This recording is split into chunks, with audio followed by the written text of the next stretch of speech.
welcome to Marble Gallery's top content of the year 2023. I decided this year I want to kick off these videos a little differently. One thing that I've kind of really dived back into in the year of 2023 is reviewing movies. I went and saw more movies in the theater in 2023 than I think I have since pre-pandemic, like 2018, 2019. Obviously during the pandemic, theaters were shut down for a while, and then it was kind of that, like, do you want to go to the theater? Is there a risk of maybe something happening? But part of it too is 2023, we finally got to the year where a lot of these projects that have been pushed off for a while, things that maybe I've been waiting for a long time, finally came out. We finally got to see them, see the final product, and some of those things have made my list. Some of those obviously have not. I will preface this list by saying there is one major movie that is not on this list, and it's simply because I have not seen it yet. I'm sure it will probably would be in my top 10 if I had seen it, but I haven't gotten a chance to yet. I actually bought a physical copy of it. That's another thing that changed in 2023 for me, is seeing a lot of these streaming services edit and alter movies, pull content constantly, changing content constantly. I've really kind of dived back into buying 4K Blu-rays if it's a movie that I really want to see, or if it's something I fear down the road they might edit or alter. For the case in point here, that would be Oppenheimer. I just haven't had a chance to watch it yet. I'm sure it's a great movie, and I'm pretty sure I'll probably like it a lot, and it would probably be on my top 5, but it did not get a chance to watch it at the time of recording this video. So with that said, let's go ahead and kick off my 10 favorite movies that I saw in 2023. Number 10 is going to be one that a lot of people here probably a little surprised about. A lot of people like to deck this movie. Obviously, we know superhero movies in 2023 were disastrous. Marvel had a terrible year. DC had a terrible year. And this was something that I'd been waiting for a long time, specifically because Michael Keaton Batman. In my original review of the movie back in June, I gave it a 7 out of 10. I still think it is one of my favorite movies of the year, only because of the Michael Keaton aspect. I think everything else about the movie, it's pretty lackluster at this point. The CG obviously has gone down in history as being some of the worst modern CG in a major motion picture. But number 10 on my list is The Flash, and it simply is because of how great all the Michael Keaton stuff was in it. I thought that was handled wonderfully, and I don't feel that it tarnished the legacy of him playing Batman. He's always going to be my favorite Batman for live action, and I thought he did a fantastic job here. That's literally the sole reason why this movie would be on my top 10 at number 10, because otherwise I can recognize it's not a great movie. Number 9 on my list is something that I didn't think was going to be incredibly controversial in 2023, but it proved to be, and that is Indiana Jones and the Dial of Destiny. So a lot of people love to hate Indiana Jones and the Dial of Destiny, and I'm not really sure why. Because I went into it thinking I was going to hate it. Like myself, my buddy Dan from Podcast 572, we both went to see it together. We're both big Indiana Jones fans. We both hate Kingdom of the Crystal Skull. And we're just like cautiously optimistic that this might be good. And for me, I was pleasantly surprised how much I liked Indiana Jones and the Dial of Destiny. I get some of the criticisms that people have where, hey, I don't like seeing Indiana Jones 80 years old, and maybe we shouldn't have done this movie. I know some people have criticized that the first 20-30 minutes of this movie, do use that CGI de-aging technology. I thought it was done pretty well, but again, people I think are really beating this movie up because of the massive hatred for Disney Star Wars, and I don't think that really applies to Indiana Jones. I had a fun time with it. I like the twist of it at the end. I thought it felt right for Indiana Jones, whereas I felt the twist in Kingdom of the Crystal Skull did not fit Indiana Jones. So I enjoyed it. It's number 9 on my list. Number 8 on my list should really come at no surprise at this point. I've been a massive fan of this franchise for a while, and this entry in this long-running franchise is no exception. That is, of course, Mission Impossible: Dead Reckoning Part 1. It's a bummer we're going to have to wait a while for Part 2. This didn't really set the box office on fire that people expected it to. You know, people were expecting a Top Gun Maverick like situation. That didn't happen, you know, with Mission Impossible Dead Reckoning. But I still had a blast this movie. Some great action, some great action spectacles and sequences. The train stuff at the end, his jump off that mountain, all fantastic action. Tom Cruise can do no wrong when it comes to making movies that are action based. So this great movie, number 8 on my list. Number 7 on my list is, I believe, the only other superhero movie that made my list this year, and it's a Marvel one where I feel like Marvel had a just shit terrible year for their franchises. Nobody seemed to like Quantumania. I didn't watch it because I'm at the point now where I'm kind of just picking and choosing what to watch, because a lot of what Disney is putting out with the Marvel property is not great. You know, the Marvels was probably the biggest superhero movie disaster of 2023. But this one actually proved to be pretty good, and that is Guardians of the Galaxy 3. Now, we knew this was going to be James Gunn's last Marvel movie. He is now obviously taken over the reins of being the head of DC Films. You know, he's rebooting everything DC. We're going to get that new Superman movie in 2025, but he didn't phone it in for Guardians of the Galaxy 3, and he totally could have. He could have just been like, whatever, I have this obligation to make this movie, but he didn't.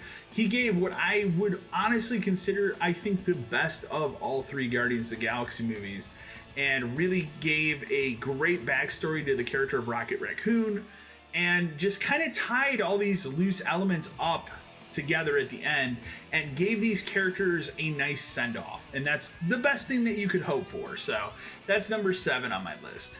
That, of course, is Teenage Turtles Mutant Mayhem. I love this movie. I thought it was a fantastic time at the theater. I got to see this movie. Another important thing I should point out, all the movies that I did see in the theater this year, I got to see in pretty much packed audiences, which was nice. This one I got to see with a lot of families, a lot of kids were watching this movie, and they really had a blast with it. Jackie Chan kills it as Splinter, and the other thing I really liked about this movie is that they gave each turtle equal screen time. They didn't favorite one or the other. We've seen in the past a lot of times they pick, you know, like Leo to be kind of the one they focus on, or Raph. This one they just kind of focused on giving each one equal screen time. I also thought that Ice Cube was just having the fucking greatest time in the world playing Superfly here. So I loved it. I cannot wait for the sequel. To follow that up with another animated movie that I saw in 2023 in the theater. That was something that I've been highly anticipated for a long time. Long time seeing this come to the big screen, and that is the Super Mario Brothers movie. I loved every minute of this. I had such a blast. It's so much fun.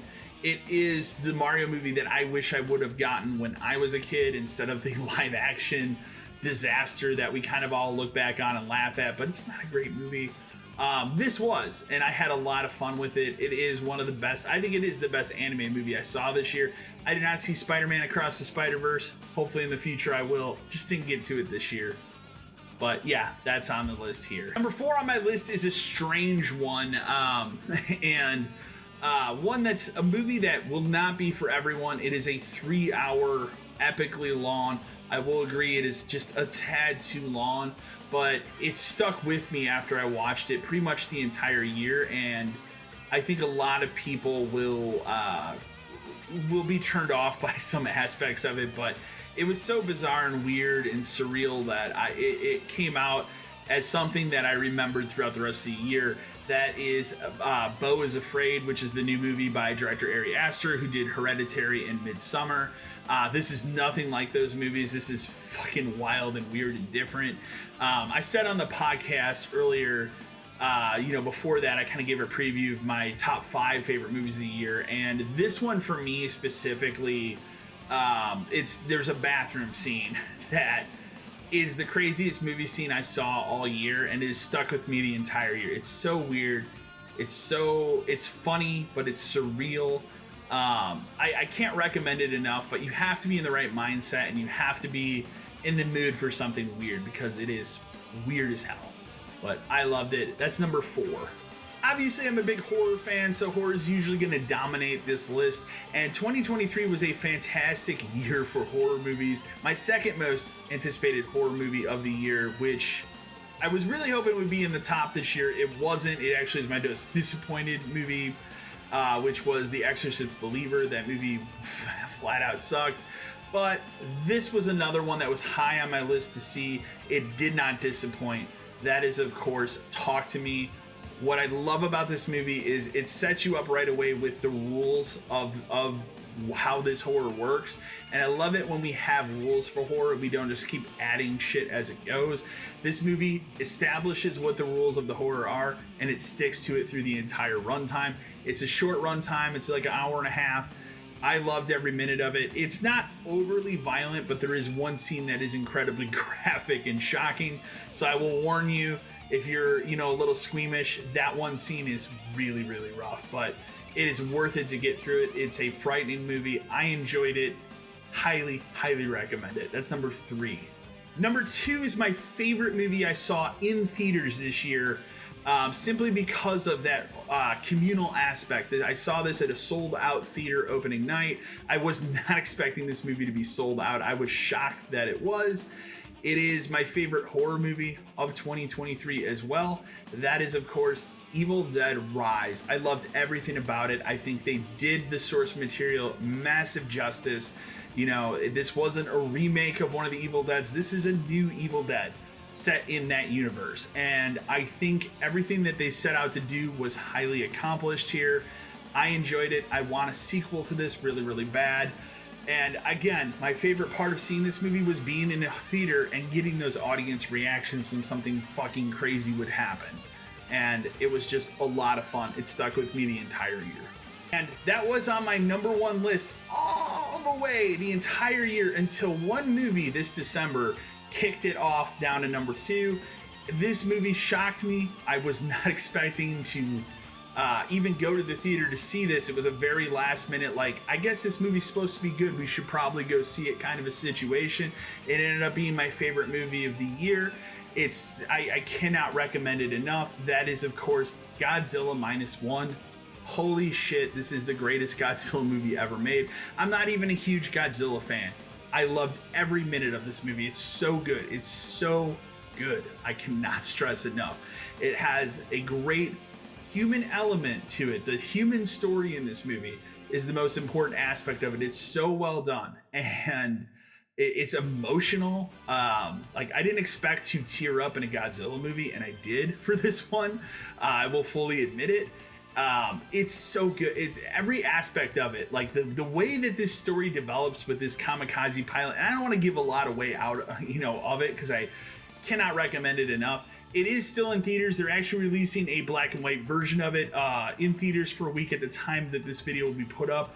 I cannot recommend enough that you go see Godzilla Minus One. This movie was made on a $15 million budget, and I think Hollywood should be ashamed at what has been accomplished here, because for $15 million, these people made the best movie I saw in 2023. Cannot recommend it enough. And there you have it. Those are my top 10 favorite movies of the year. I saw a lot of movies this year and a lot of good ones.